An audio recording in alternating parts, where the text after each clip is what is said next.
Hello, everybody. This is Farhan Jamil, and welcome back to the session two of Meet the Trainer. And today we have Mavish Ahmed with us.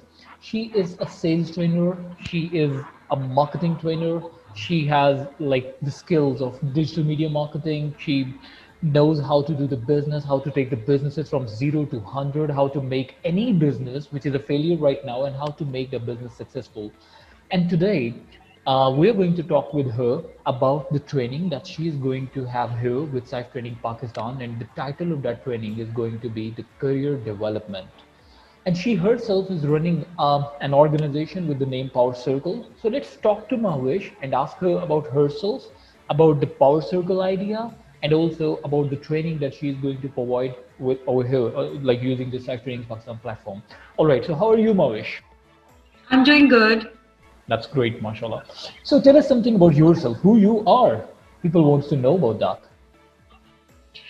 So, basically, Farhan, I'm a marketer by profession and by academic background. So I have 15 years of experience in sales and marketing. So my mission and ambition of life is to transform struggling companies into really successful businesses. So with that being said, I have 10 years of back experience in USA, and where I have learned that sales is a very learnable and a teachable trade. So I'm transforming. I just came to Pakistan 3 years ago, so I'm trying to implement those in different companies and trying to make strategies for them. That's great. And tell us something about the company that you have established with the name Power Circles. Yeah, so this is basically a startup. I was working for 3 years with my dad's company. I tried to kind of revive that company, and then now, like a few months ago, I started this company, Power Circle, where I am basically trying to make strategies for different companies so that they can really transform their sales.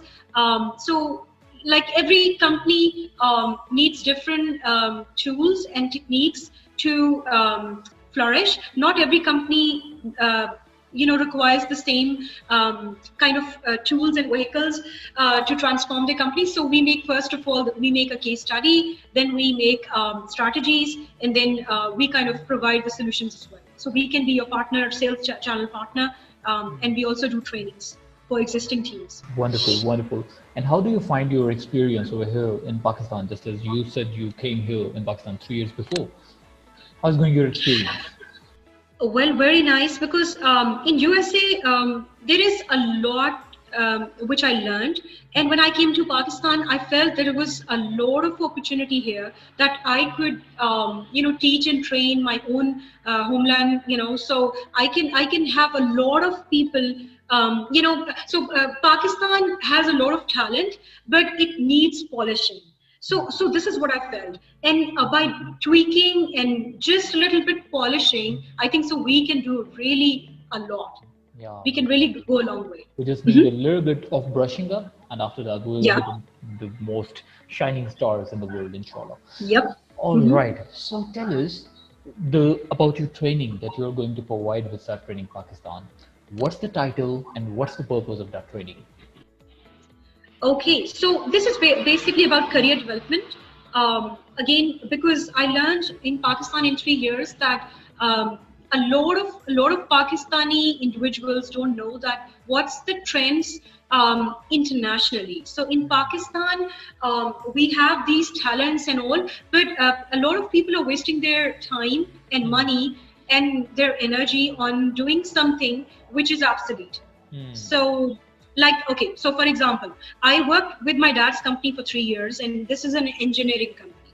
So when I was in, first of all, when I was in USA, there was like 5 years ago, there was a big transition. Everybody was like transforming into digitalization of their marketing. So, but there were not many Pakistani companies out there. So everybody approaches India or Malaysia, Philippines, these kind of countries, and Pakistan is way behind. So now I came back to Pakistan, and I see that there are so many people still they are old school. So they are still trying to become doctors. They are still trying to become engineers. Still trying to do the same things which their families are trying to push them into. So there are 100 billion different opportunities out there which can be untapped, and people can make money and still be absolutely, they can use their own passion and own skills and interest of their own and make a career out of that, but they are still conventionally trying to pursue what their families are telling, engineer bano, doctor bano, bas yahi zindagi hai. Yeah, so it has to change. We got to jump on this bandwagon of digitalization, or we're going to be left behind. All right. So, what are you going to teach or train people in your career development training? Actually, it's not about teaching and training. It's more like I want to everybody to I want to everybody to kind of explore themselves first of all and open their eyes to new possibilities, and then I can give some kind of kind of direction that where as to where they can still pursue their passion, still and at the same time still be very modern and trend, follow the trend, which are the future trends of the world. When it comes to Pakistan, so I believe everybody is torn between the passion and profession. And let me share two school of thought that I have already asked you earlier as well. That Yeah. some people say that your passion should never become your profession, because if that is going to happen, you're not going to make money, because that's your passion. Even if you're not getting money, you will be keep doing that. And there's also another school of thought that says make your passion as your profession, and that's how, even though you're not making money in the beginning, but you're loving it, and eventually you are going to master that skill and you'll be making a lot of money. So what do you suggest? Shall people really follow their passion? And also, do remember that it's so damn difficult to pursue or to follow your passion in Pakistan. It's not that easy, Yeah. because like मामू ने ये कह दिया था, चाचू ने ये कह दिया है, अब्बा जी ये चाह रहे Exactly. हैं, और ये like we do face all these problems. So how would you say that what is more important? Passion is important or not? Passion should become your profession or not? By considering this thought that there are so many other sources, other forces which are pushing us to go beyond your passion. So what's your answer for that? Well, I am a big believer of exploring your own passion and then following totally that. Because the money is going to follow you. If you are happy doing whatever you are passionate about, money is going to follow that. That's my true belief. So I'm going to tell you a very brief little story in this training that, like I said, okay, so my sister is an artist, and my eldest sister is a physician, and she's mashallah very intelligent. She was always good in school. She was always getting A's and all. Like she was always the top-notch student of the class. And my parents always pushed my younger sister that she should also do something like engineering or become the doctor or become something like more useful, so that she can actually she can be a professional businesswoman or something. So anyway, so I grew up into this kind of environment where she was always accused, she was always being bullied, and always she was made fun of that, okay, tum kya karogi zindagi mein, bhooki mar jaogi, kuch bhi nahi. Like she was an artist, and she's an artist, and she was so passionate when she was young that she wants to become artist. And my mom, my dad, all the family, even I, like everybody would create so much difficulties, hardships for her, and we would say, this is so useless to become an artist and all. And today she followed her passion, and today she is one of the most famous artists of the world. She is making money the most. She makes one painting and she earns $50,000. So this is a reality story, and this is what I'm telling everybody. I'm trying to preach everybody I meet that you need to follow your passion. God has made a certain purpose and a certain circuit for you, and if you follow that, and if you just make that so beautiful, आप उसी को इतना develop कर लो अपने अंदर passion को और उसको बना लो, your career will you will mold yourself into a very beautiful career. And that is what we need to do. We got to follow our passion. It sounds so good to listen to this thing that follow your passion, and it Yeah. also gives you the beautiful thought that you are going to be the one you really want to. But I hope you're going to give us the way in your training that how can we do that thing, because it's not easy, to be very frank. The path is very Yeah. difficult. All right. Another reason for that, I believe, is the decision making skills, because we were never taught that you can make your own decisions. It's always like our brought up is more about becoming dependent on other people. You cannot take your own decision. How can you do this without asking it from me, or from your elder, or maybe from the seniors expert? Might be they might also get wrong. So decision making skill is not something that you would see specifically in Pakistan, in our nation. We are always dependent on the people, what they suggest you, and by doing that, if you don't have the decision making skills, so eventually you start living the life of their dream, and you start seeing the world through their eyes. I believe that's the worst part. So, what do you think about decision making skills in Pakistan, and how are you going to help people to develop that skill in themselves in your training? Okay, so decision making is a tough job though.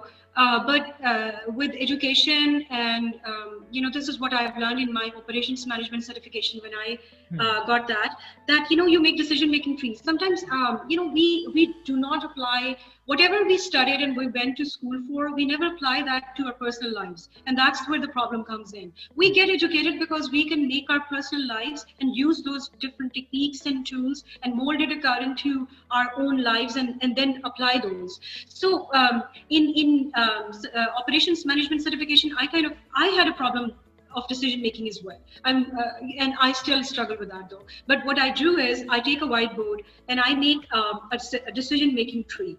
So if you don't know about that, it's basically that you put all these options in on the on like just we have branches, and what you do is you put one option as one branch, and the other option as the other branch, and the third option as a third branch, and then you kind of put the pros and cons of those that decision you took. So decision A is gonna be okay. It's gonna take you this much time. It's gonna take you this much money. It's gonna take you this much resources. Then if I do this, then it's gonna lead to this, and then you make a whole kind of branch out of that, and then kind of lead that, and then the other decision. So you keep on making little branches, and you kind of reach okay, and then when you make the whole map out of that each branch, and then you can compare that okay, you took a decision A or B or C, and then okay, you know what, decision C was the best, because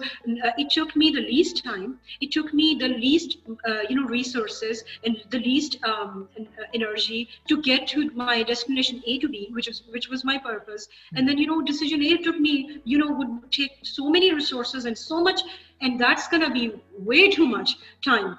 So that kind of tools, our education teaches us to become a more efficient person, and we need to use those little tools and tricks and tips to make our life more efficient. So this is what I learned, and I think so this is how everybody can use and make a decision tree. Well, I don't have a whiteboard at my home, or like even in my office. But still, You can draw it in your diary, yes. yeah, I can draw it in my diary, but how I learned the skill, how I make my decisions, by the way, I learned it by playing chess. And I also suggest you should also learn to play chess. Yeah, When you're playing yes, you chess, did. all the options are right in front of you. And there's a Yeah. storm going on in your brain that what would be the best decision, what would be the best turn, best move to make right now. So yeah, like that really helps. So it means we need to focus, we need to brainstorm on our problems, and then evaluate it, how you're going to solve it, Yeah. and also focus on different solutions and select the best one. And I don't think we don't do that. We do that much because we are not trained that way. All right. And moving forward, just tell me what would be the objective of your training, and also what would be the outcome once, like if a person has attended your session, your training, what would be the outcome? What benefit is going to get from your training? So objectives and Okay. outcomes. Okay, so objective, of course, is that it is so much needed in Pakistan. So I'm just giving an example. Objective is basically that people should open themselves up to their own self. I have seen so many, because I was a part of my dad's company where I was in constant contact with youngsters who are facing difficulties. They have already done their engineering. They are pursuing their engineering degree, or they are. I used to go to universities, and universities people are saying कि okay, हम जिंदगी में पैसा कैसे कमाएं, हम बाहर के मुल्क चले जाएं तो आसानी हो जाएगी, पाकिस्तान में तो मुश्किलात है. There is so many problems they have their in their own head, and that is because they are not using their own internal circuit which God has given them, and not running the same programming on that. So they need to first understand that what is exactly their internal circuit, how they can match the programming on top of that circuit, and then on top of that they need to develop that. Even a diamond needs polishing and cuts. Everything needs training and development. So objective, of course, to answer your question exactly, that objective is that I need that all the youngsters who are watching this video, all the and especially Pakistanis, because in Pakistan our families have a lot of influence on us, and we 99% of the time we do what our families wants us to do. We don't open ourselves and open our mind to different possibilities that the world out there is way beyond, and God has made us for big dreams. So we self engineer banjo, doctor banjo, we have to come out of that thing. And the other thing is especially females, we need to understand that females can go to moon. वो औरत है तो हम लड़की है तो हम ये नहीं कर सकते, वो नहीं कर सकते. Everybody needs to open their minds. We have each and every capacity and capability to do anything what a man can do. So why they limit themselves? We need to open our minds, and we need to explore that what God has given us to be, and purpose, and find that. And then the moment we do that, we're gonna be invincible. We're gonna be the most powerful person ever born. So and then to answer your question, what will be the outcome, right? Is that what you asked, right? So the outcome, of course, is that there are so many different fields in this age. Especially, we live in one of the most beautiful age of all times. So there are so many different fields, and the more there is opportunity out there, the more people don't know, and I think so. Like people like you or me, or there are so many different people who do the career counseling. So I think so you need to, whoever you think as a mentor, whoever you think as a career counselor, or somebody, I don't know if universities in Pakistan kind of have the career counseling offices, but you need to definitely consult them, and we need to go out to them. Again, there is a big influx of people who are going to engineering universities and becoming doctors. Okay, doctors I can still see, but with engineers, like there are 50 universities which are giving degrees to students. 2,500 on average students are graduating on average every year, and there is only one job for every 100 person. Like for 100, there is a ratio of one job, white collar job, for each engineer. So just think about it. So what about the rest of the people? What are the 2,400 people are going to be just without job or something? So they need to open themselves, and there is so many opportunities in different other trends which are going. So the whole world is going in different direction. We need to open ourselves to different new trends. All right. So I hope I answered your question, right? You answered it. Okay. All right. Moving forward to the next question. Just tell me, who should attend your training and who should not attend your training? Okay, who should attend my training and who should not attend my training? Okay, I would say everybody should attend my training, but at the same time, okay, so who should attend my training? Anybody who feels that they are just not the right fit, they are not happy with their career, their profession, the money they're earning, the way in the company they're working, or if they're jobless, or they want some advice on how to open their business, or anything, like anything which is, if you're not unhappy with the current state of your career as as a profession, I think so you need to attend this training. All right, that's great. So it means I should also attend your training, by the way. Just kidding. Okay, so what would be the duration of this training? Okay, duration. I think so. After, like, a human brain checks out after like 45 minutes, I would say it should be, on average it should be 45 minutes. But the benefit is that people can just come back to the videos. And is it going to be a passive learning for the participant? Is it like only you are going to teach and they are just going to listen to you, or can they also participate? I would prefer that it should be, live training. I would prefer that. But because it's my first session, so I think so it's going to be more appropriate if you do the video. All right, that's great. So I believe that is it for this interview, and it would be so helpful for the people who are planning to attend your training. And if there would be any other questions, so definitely we'll ask those questions as well. But thank you so very much for giving us your time, and I really appreciate your effort. And I hope, and I really wish you a very best of luck for your upcoming training, which is the career development. So thank you so very much for your time, Avish. Stay blessed. Thank you so much. Allah Hafiz. Okay, thank you.